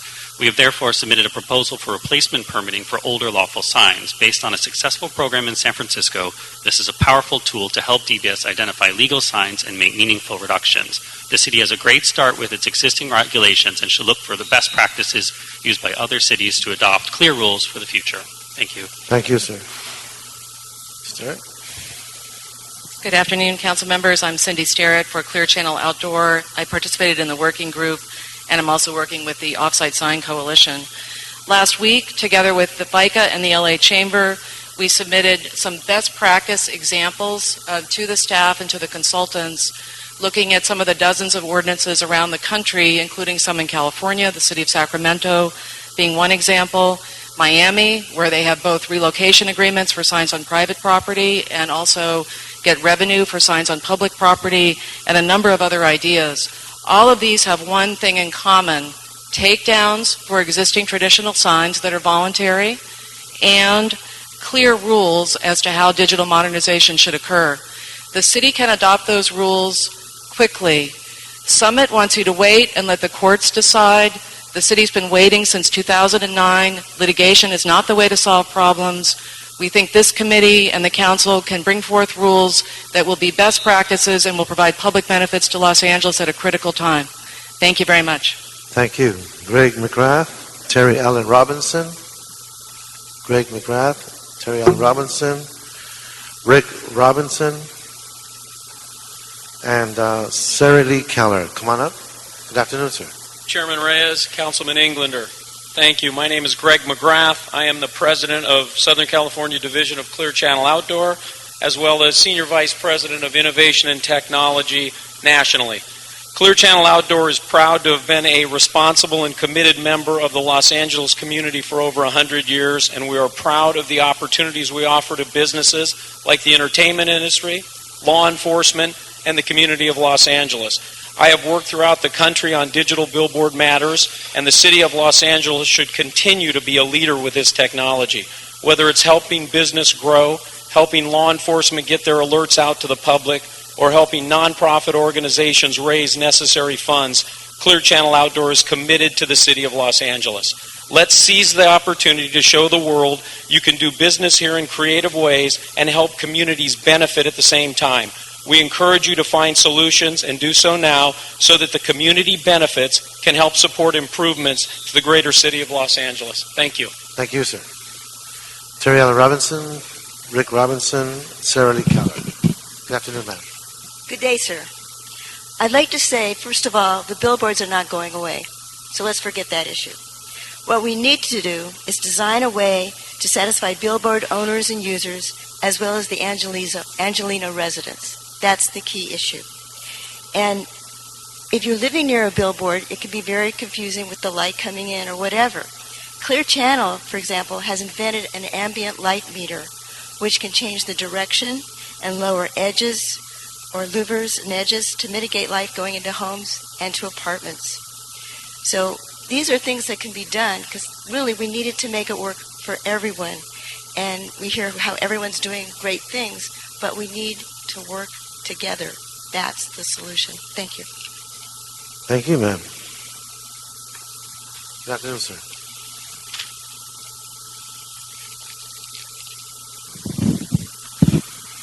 Good afternoon. My name is Rick Robinson, and I'm here today on behalf of Arts Share LA. We are a sanctuary for the arts and their creators in the Arts District. We've benefited from the donation of billboard companies for several years. The digital medium places groups like ArtShare smack in the middle of the current cultural dialogue on the streets of our city. It makes us immediate, relevant, and accessible. And for our artists, it's proof of life. It puts them in the legitimate space. We feel the billboard industry is offered an olive branch, in fact an olive tree, redistribution, revenue share, community access. And the results of the working group do not fully represent the general views of Los Angeles and the 3,300 signatures I have right here. I want to offer to you that digital media has a right, a place, and a purpose in the future of the city of Los Angeles. And I ask you to embrace that future. Thank you.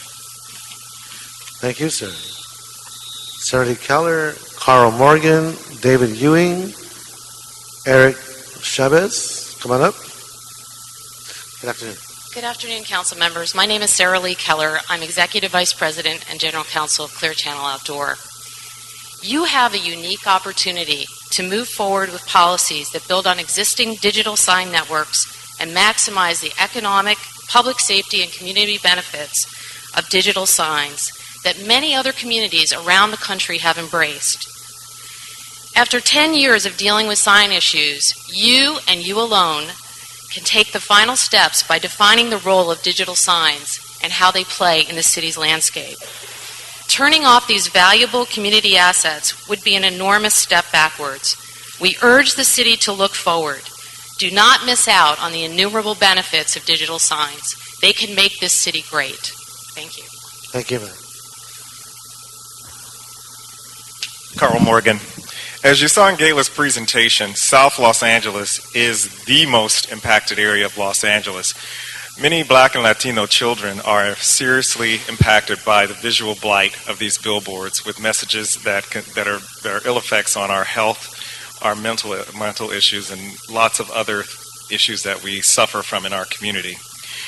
These implicate serious environmental justice issues. We recognize the free speech issues in the billboard issues, but we suggest that if digital billboards are allowed in the city of Los Angeles, that South Los Angeles is the first to benefit from any of the demonstration projects that the city sets forth after this demonstration project. For example, if one digital billboard is allowed in Council District 11, we should be able to remove dozens and dozens and dozens of billboards in South Los Angeles. Thank you, sir. Yeah, David Ewing, Eric Chavez, Daniel Laboda, and John. Oh, you already spoke. Okay, go ahead. Eric Chavez on behalf of TakeThemDown.org. First, I'd like to commend the planning staff for their professionalism and hard work throughout the entire process, and Gayla and her team for their work in navigating this difficult issue. I'm here to remind the committee that the grassroots community, homeowners associations, and neighborhood councils from throughout Los Angeles have spoken loudly on this matter. The illegal billboards must be taken down before the city can proceed any further with new digital billboard legislation. TakeThemDown.org and its coalition partners urge the City Council to follow the law and fully implement the California Appeals Court ruling in the Summit case to take down the illegal digital signs that were illegally granted to Clear Channel and CBS under the now invalidated settlement agreements, and not begin any new digital billboard legislative process until the current illegal digital signs are removed. On behalf of TakeThemDown.org, we would like to thank you once again for taking this matter into consideration. Thank you, sir. Next speakers, we have Eric Chavez. That was he? Okay. David Ewing. Left. Daniel Lahoda. Daniel? Okay, must be gone. All right, folks, that concludes the public comment period of this hearing. Mr. Bell, like to come on up?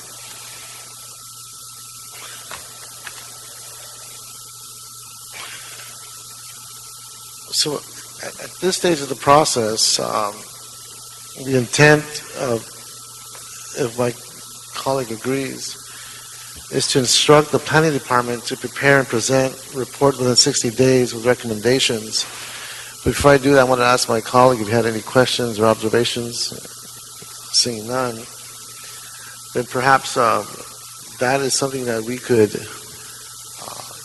target in terms of a report back and folding in all the good work that was done through the community review process. I want to thank Dr. Hartzell for her work and the team pulling this together. But I believe now we have a range of issues, a range of perspectives that we need to craft into some form of policy that can begin with this report. Thank you, members of the committee. I think that the visioning group outlined a full range of issues and considerations. I think that the consulting team led by Gayla Hartso, Hartz-Kratzo, outlined a reasonable path forward that would give options the committee could consider. So I think at this point, the best path forward would be to review the over 400 pages of testimony that we have received, to go back over the transcripts of the visioning group meetings, continue to consult with the city attorney and identify some options that we could present to the committee, evaluate the pros and the cons of those options, and then have a discussion about what might be the best path forward after those options have been identified and the pros and cons weighed. So, for the sake of clarity, this could be the draft ordinance that we're working on, or is that too soon? I believe a draft ordinance at this point would be premature. Okay. We certainly... I knew I'd catch your attention, Mr. City Attorney. We certainly have a much better understanding, I think, after these visioning group meetings of the complexity of the issues, from traffic safety to takedown ratios, to research on best practices all across the nation. We certainly appreciate the recommendation and the suggestion to establish a billboard and sign unit to provide the planning department with the resources to tackle those issues in a thoughtful and deliberate manner so that we can provide the best advice to this committee and to the full city council. So what we would intend to do with this report back is take the time to analyze more thoughtfully what are the paths forward. Those are going to be legally viable paths forward, what's going to be feasible, and then invite the committee to discuss those options. Okay, seeing no other questions, then that would be the action of this committee to direct the planning department to hopefully return with a report back within 60 days. Okay? That takes care of that item. And I believe we have to open up for public, any here for public comment for the committee? Seeing none, this meeting is adjourned. Thank you.